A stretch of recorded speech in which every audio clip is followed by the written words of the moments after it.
навечерието на една нова година повече ще гледам напред и съвсем малко назад, защото 2025 беше много важна година.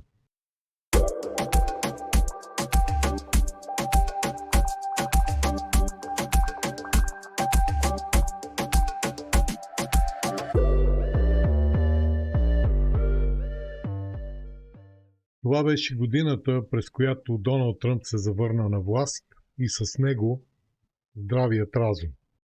Отворените граници вече не са нормално явление. Милионите от прииждащи от третия свят, враждебни, чужди на нашата култура и цивилизация имигранти не са вече нормално явление. Нормалното е да има граници. Нормалното е мъжете да са мъже, жените да са жени, децата да не бъдат поощрявани, да се кастрират и нашата култура е нормално да бъде уважавана.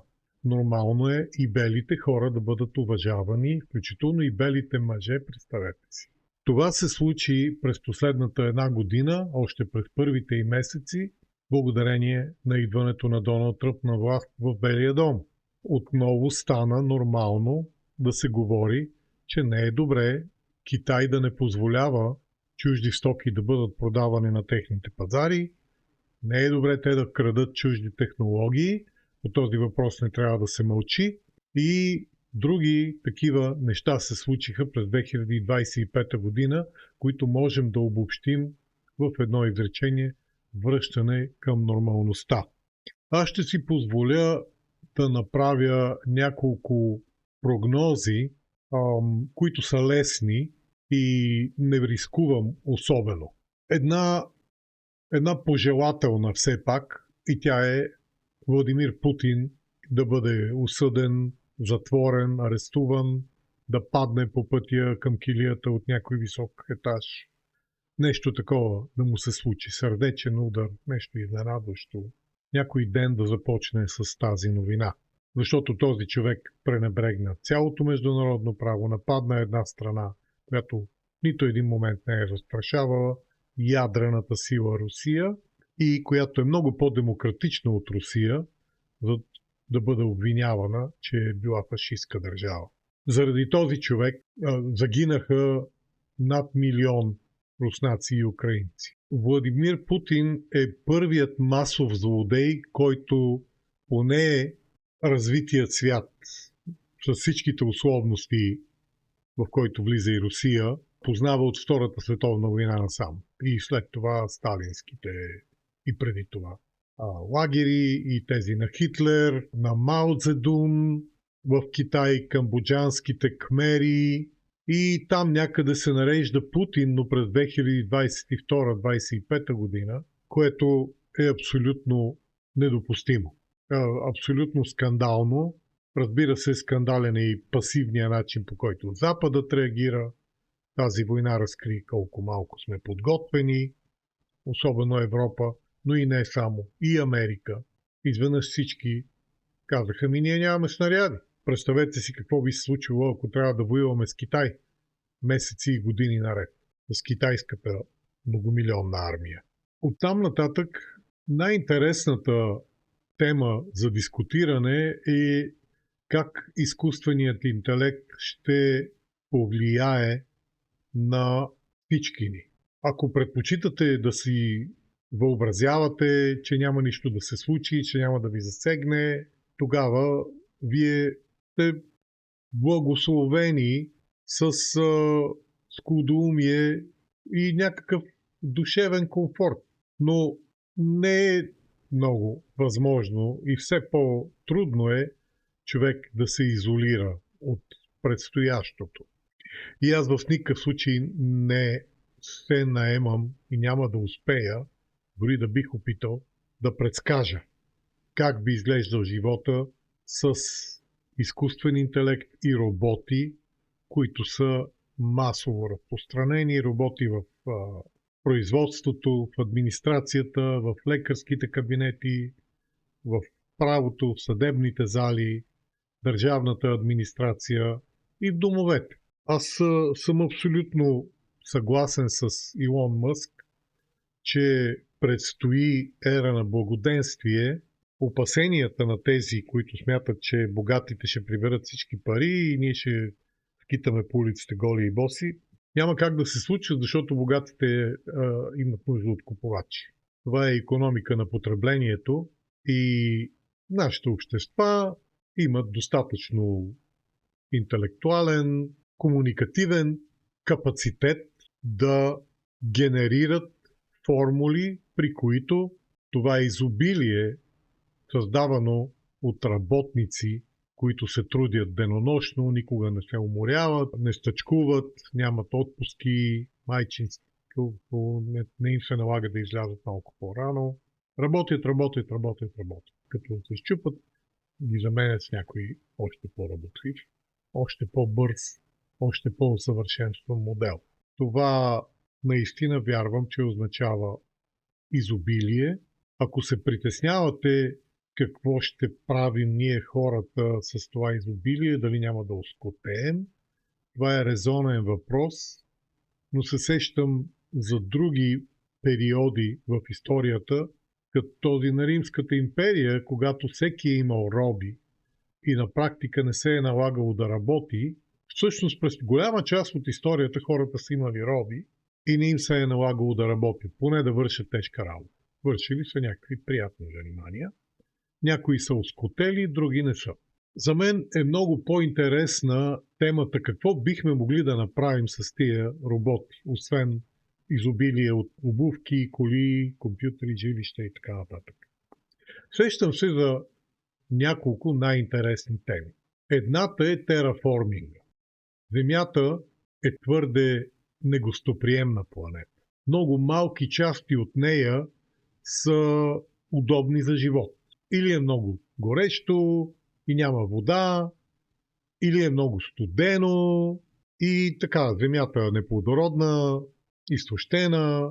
Това е една от най-вълнуващите промени, които предстои да се случат. Ето как мисля, че ще стане. Най-напред технологията за обезсоляване на морска и океанска вода ще достигне цена, при която ще бъде по-евтина или сравнимо евтина с тази на водата, която е гравитачна, речна, езерна и така нататък. Това означава, че гигантски количества океанска и морска вода ще бъдат обезсолени.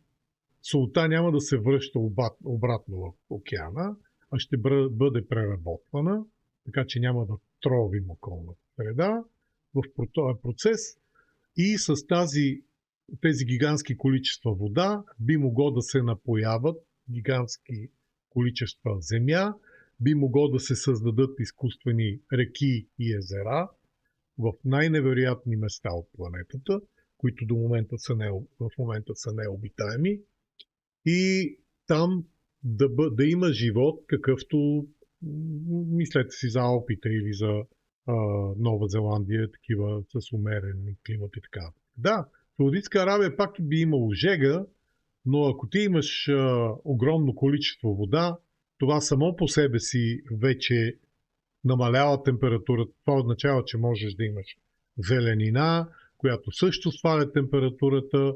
Мислете за Тексас, където всичките езера са създадени от човека, обират дъждовната вода и Тексас е един много зелен щат, като изключим западната му част, а той е гигантски по размер. Подобни неща ще се случат и в Сахара, и в другите пустинни места, доколкото ни позволят екоактивистите, природозащитниците, но аз все пак мисля, че ще надделее здравия разум. Тия места ще бъдат залети с вода и там ще има условия за живот, които ще бъдат прекрасни. Това означава, че хората ще могат да живеят в големи хубави къщи, построени и поддържани от роботи.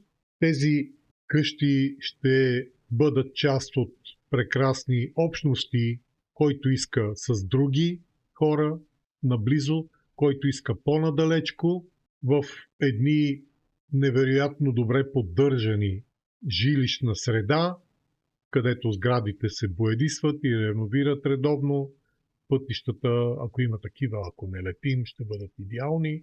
Изобщо мислете си за най-хубавите страни в света, където точно това се случва. Те затова са най-хубави.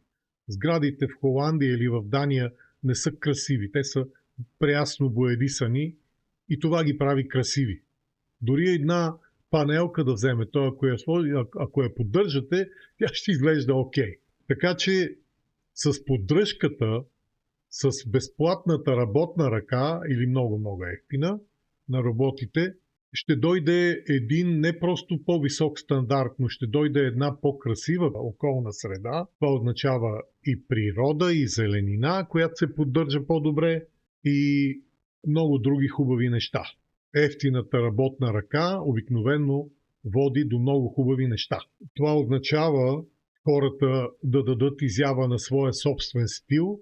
Ако сте гледали AI генерираните видеа от дизайнери, които сътворяват цели светове, ами мислете си, че такива неща ще почнат да се случват.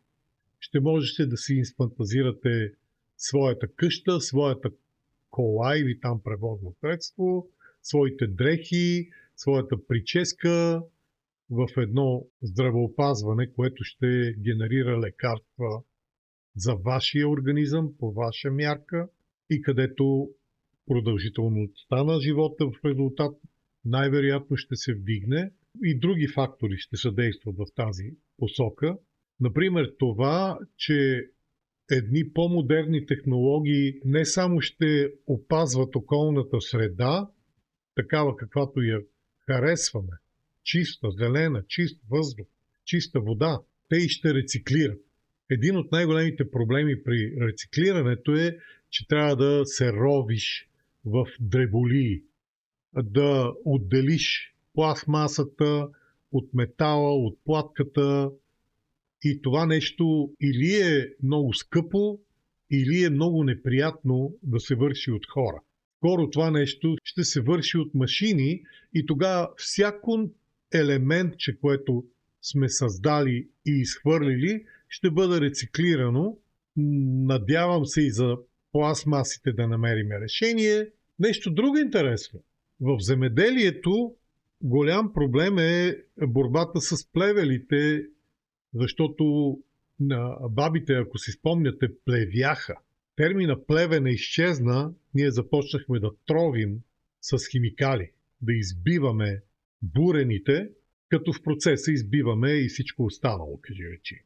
Това нещо бихме имали шанс да се прекрати, отровите на полето да спрат да се изливат, защото едни трудолюбиви и неуморни роботи ще обикалят и ще плевят.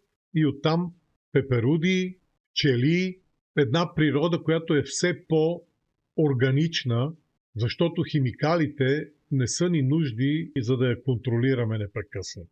Ние ще имаме много по-голям ресурс да се държим отговорно. Отговорното поведение е скъпо. Един човек, който има прекрасен имот, го постига с помощта на десетки слуги. Сега всеки един от нас би могъл да има прекрасен имот, който се поддържа добре. И да, наясно съм, че мнозина ще харчат парите си за наркотици, за алкохол, за лоши неща. Това не може да се избегне, но далеч не всички. Повечето хора, все пак и историята показва, ще си намерят някакви смислени, приятни занимания, да си построи къща на някой каньон или не знам къде, или на някой остров, което при ефтиния транспорт, при роботите, които доставят, вие можете да бъдете снабдени с всичко необходимо, където и да сте избрали да отседнете. Един от интересните феномени на новото време би се случил в резултат на материалната независимост, която ще получат и младите хора. Знаете какви огромни промени се случиха, когато жените получиха материална независимост. Семейството се разпадна, раждаемостта намаля, оказва се, че жените всъщност нямат такъв интерес силен към майчинството, имат желание за кариера, имат желание да си гледат живота, да живеят приятно. В историята те са раждали деца, защото обществото е искало от тях и инструмента за това е бил техния съпруг. Ако тя няма съпруг, тя не може да оцелее навънка, няма средство за производство, няма какво да яде буквално и трябва да остава на улицата. Така че тя се подчинява. И така със средствата на материалната принуда мъжете са принуждавали жените да стоят в кухнята, да раждат деца. В крайна сметка това е било добре за обществото, но когато жените получават свобода, един от страничните ефекти е на практика силното намаляване на раждаемостта, което продължава. И не казвам, че това ще спре. Напротив, за съжаление, много вероятно ще продължи.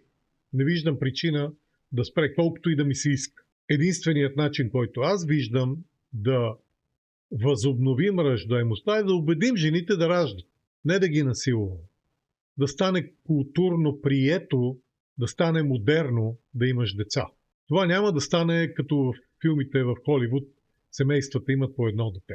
Това ще стане, когато семействата в филмите имат по 3 деца. Грубо казвам, когато това се поощрява с разнообразни форми.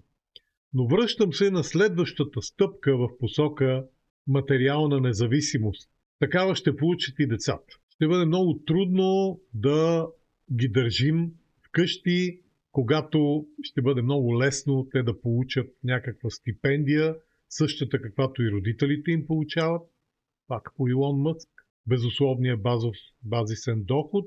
Вероятно обществото само и само да държи децата при родителите ще наложи някакви ограничения, нещо от рода на 14 години. До тогава няма да им се дават пари. Но в някакъв момент децата ще получат тази стипендия и веднага ще излязат от къщи, за да живеят живота така, както те мислят, с всичките плюсове и минусове това. Това е една съвършенно нова култура, каквато не мисля, че се е случвала преди. Аз не съм запознат и нямам капацитета да предвидя. Мога да си представя, че най-вероятно те ще се събират на глутници, по интереси, семейни, може би, кръвни връзки и ще си трошат главите, както казваха на времето. Хората ще се учат в движение, колко от тях ще изберат да учат, да работят. Тия въпроси аз нямам отговор. Защо някой би учил? Също както и Илон Мъск казва, защо би човек спестявал и това ще отпадне като ценност. Да мисли за утрешния ден. Просто и утрешния ден ще бъде така сигурен, както и днешния. Няма да бъде както едно време хората са се тревожили да не завали градушка и ще останат гладни и треперят. Стрес. Идва индустриалната революция и много повечето хора биват избавени от този стрес. Нищо лошо не се случва в резултат. По същия начин мисля, че ще бъдем избавени и от стреса да не останем гладни. Ние вече сме посвикнали с това. Вече доста десетилетия на практика хората живеят в относителна материална сигурност, поне в развития свят. Тук ще отворя скоба, че не мога да предвидя точно какво ще се случи в развиващите се държави, в третия свят. Дали някой ще иска да им даде на готово тази огромна маса от роботи, които всичките ще се правят на запад и на изток, но не на юг. В резултат дали ще се създадат фабрики и там, които да се самовъзпроизвеждат, и тогава тия хора ще получат на готово едно благо, за което може други да са създали, но то ще бъде толкова изобилно, че вероятно не би било проблем да дадем и на Африка техните армии от роботи и там глада да бъде елиминиран. Най-вероятно нещо такова ще се случи.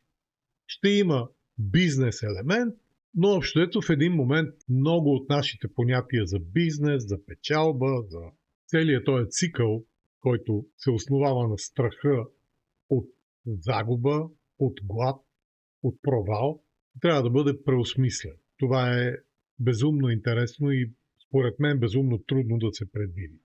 Затова аз скачам по сравнително лесните елементи. Оцеляването на Европа зависи от един съществен фактор и той е дали тя ще намери сили да се очисти от огромната мрежа руски и китайски шпиони, сътрудници, продажни, политици, журналисти, цели медии, на които вероятно се плаща в биткоини, абсолютно невидимо, непроследимо. И тези хора взимат едни странни решения и проповядват едни странни идеи, които кой знае защо винаги ни ощетява. И кой знае защо винаги са в полза на Китай и на Русия. Европа години наред продължава да се задълбочава своята зависимост от Русия. Забрани си да добива горива, забраниха си ядрената енергия. Индустрията си на практика убиха. И всичко отива на изток, към Китай и към Русия. Огромните пари отиват натам. Ние задължняваме, те забогатяват. Странна работа, не мислите ли? Приемаме някакви армии от враждебни хора, на които изобщо не дължим нищо. В резултат ние ставаме все по-слаби, все по-размирни са нашите общества, все по-нестабилни вътрешните напрежения в нашите общества. Хората, които взимат решенията, довели до нашия застой, не са глупави. Това не са решения от наивност. Хайде сега ще затворим ядрените централи и ще разчитаме на слънчева енергия в Германия, където няма слънце. И дори да са били толкова глупави, имаше много гласове, които казваха, това няма как да стане. Не, те прахосаха 1,5 трилиона евро и разбира се, то не се случи. Тези хора не понесоха никаква отговорност, но германските и европейските граждани понесоха огромни загуби. Техният стандарт спада и се държи единствено на дългове, които само отлагат краха. Така че запомнете ми думата, също както в Америка Тръмп откри безбройна мрежа от канали, през които парите от държавата текат към леви, неправителствени организации, политици, медии. Говорим за много милиарди. По същия начин ще разберем някой ден как пари от тези 300 милиарда, които Путин е прибирал всяка година от Европа, са се връщали обратно. Примерно 10%. Аз мисля, че с 30 милиарда можеш да купиш всеки го. Европейските политици не са богати, те са с чиновнически менталитет. Те могат да бъдат купени за по 1, 2, 10 милиона. Една медия, един журналист може да бъде купен за един Мерцедес или една екскурзия. И понеже нашите закони забраняват на нашите институции, дори компании, така нагло да ги корумпират, единственият сериозен източник на пари за тях не е заплатата, тя никога не е достатъчна, а са подкупите от Русия и от Китай. Това нещо рано или късно ще бъде извадено на бял свят. Част от него. Нали, тези, които от вас са по-възрастни, помнят как периодично на Запад се разкриваха руски шпионски мрежи. Политици, медии, които са били платени от Русия. Сега към Русия се присъедини и Китай, при това с много по-големи ресурси, много по-голям износ, много по-голяма полза от упадъка и разграждането на Европа и Америка. Защото за Китай голямата цел дори не е те да забогатеят, а те да завладеят, да разпространят комунизма. Китайските комунисти изобщо не ги интересува, когато китайците мрат от глад.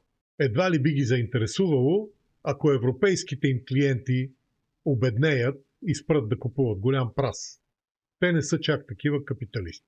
Китайците са империя от хилядолетия и имат имперски нагони. Това, което се случва в Европа, този бавен и необясним упадък, тази поредица от непрекъснато неразбираеми решения, които просто на нас не ни се разрешава да говорим, а медиите ни къпят с всякакви други глупости. Тръмп им дойде като сапун, в който да измият всичките си грехове, само и само да не се говори по същество. Защо Европа изостава икономически? Защо са ни тия милиони африканци, араби, мюсюлмани, пакистанци? Каква е ползата? От кога стана неудобно да се пита каква е ползата за нас като държава, като общество, като индивиди от нещо, което нашите политици решават? Някак стана неприлично ние да питаме, чакайте, това нещо на мен, на нас ни пречи. Това нещо ни влошава стандарта на живот.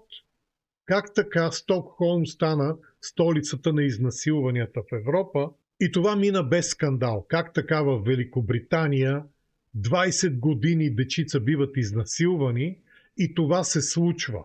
Извинявайте. И в Кьолн нападат хиляди бели жени на Коледа и кметицата казва, те сами са си виновни. И още необясними неща. Трудни за разбиране, невъзможни за обясняване. И ще завърша с един български сюжет. Това е приемането на еврото.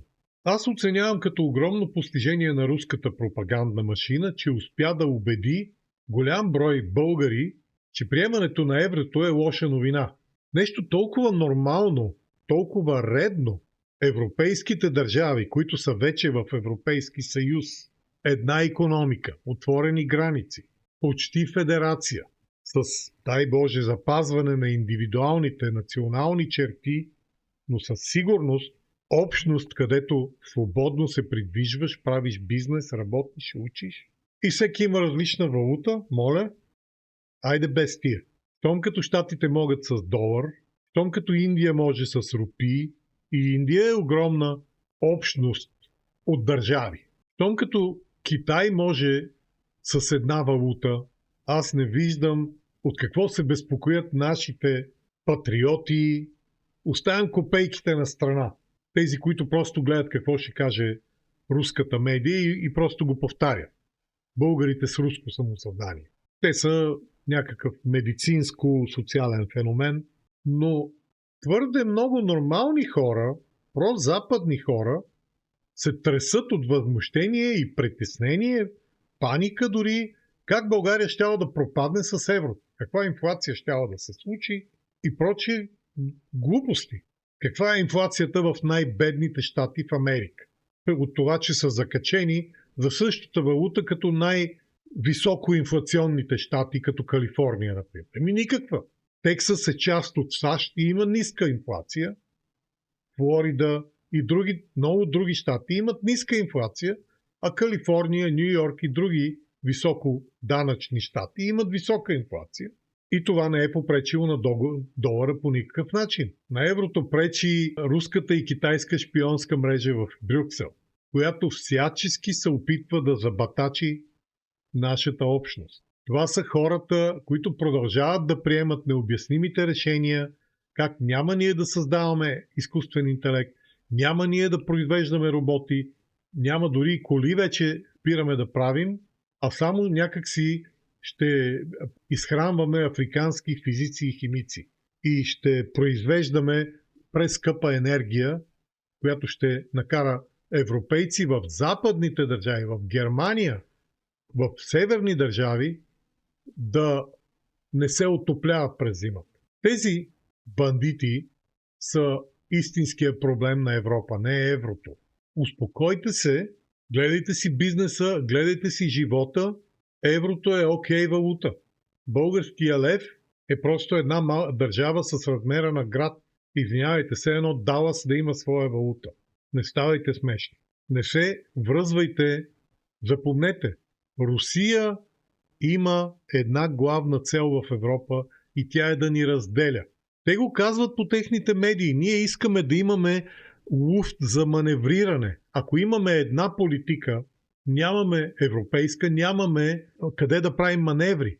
Ако обаче Германия или Унгария започват да играят солово, тогава можем да се промъкваме, да плетем интриги, да ги увличаме в някакви схеми. Затова съм против иначе много свестните в някакви отношения Виктор Орбан, да кажем. Аз съм му голям фен, но не съм му фен, когато седи на скута на Путин.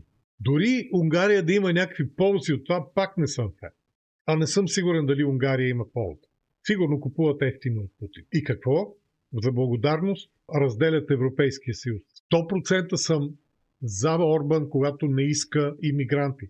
100% съм против Брюксел, когато иска да наложи емигранти. 100% съм за Орбан, че спря ЛГБТ. 100% съм против Брюксел, че налага глоби на Унгария и се бърка в наистина вътрешни работи. Но въпреки това съм за единството на Европа, в което хора като Орбан могат да имат глас. Но за Бога да имаме една валута, така че където и да отидеш, да не правиш някакви сложни сметки.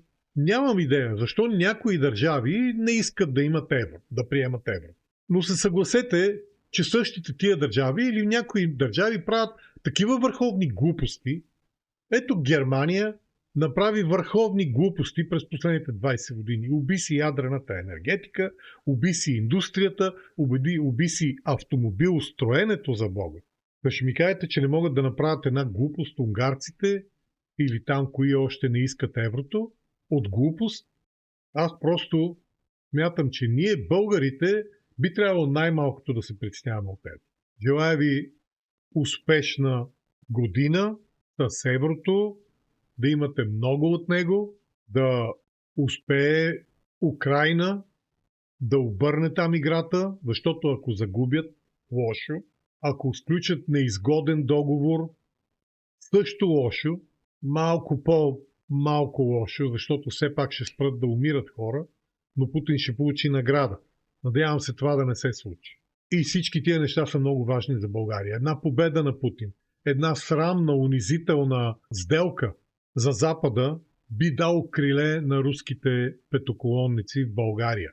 Ние наистина рискуваме да бъдем управлявани от хора, които ще се изметнат от всякаква демократична одежда в момента, в който получат властта и ще почнат да налагат руските методи с руски бутуш и с руска помощ и ще се окаже, че са ни страшно необходими и само руски неща да купуваме и че са ни страшно необходими руски сътрудници и съветници по министерствата, по службите и ще излетим от НАТО за часове.